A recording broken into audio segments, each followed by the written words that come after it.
The jerk is a dynamic strength speed movement, but it would fall into the push, squat, and even lunge pattern when using the split variation.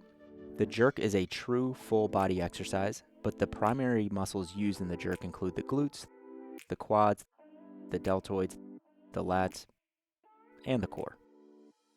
Executing the jerk. So we're going to break this down into 4 distinct positions. Position number 1 is the starting position.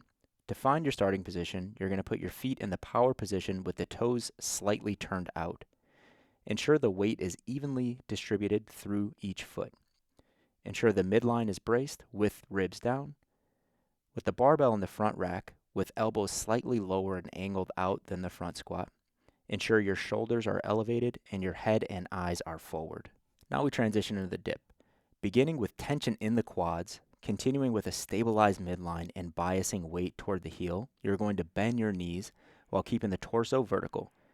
This should be a slight dip that is used to load the quads. Moving into the drive. While maintaining midline bracing to stabilize, drive vertically through the entire foot.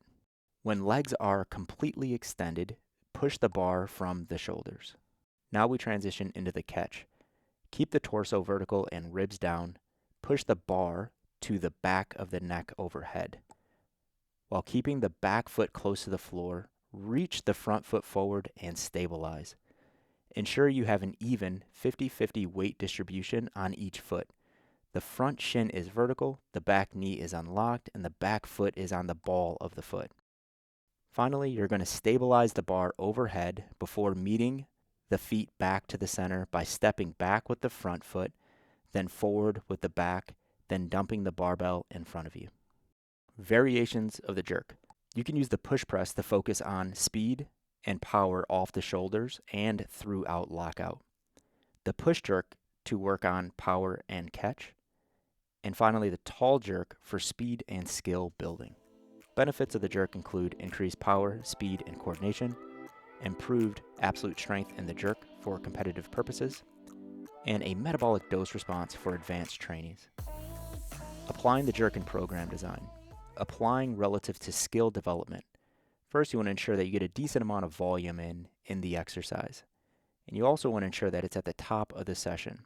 And the volume that you're accumulating should be at a lower percentage of your 1 rep max to focus on technique. When thinking about developing strength in the jerk, you also want to ensure that it's at the top of the session when you are most fresh.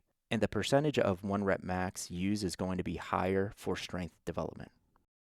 When using the jerk in a mixed modal format, there's a couple things to consider. Number 1, the exercises that you use around the jerk are complementary to allow sustainability across the piece of work. Number 2, the load that you're using is a lower percentage of your 1 rep max.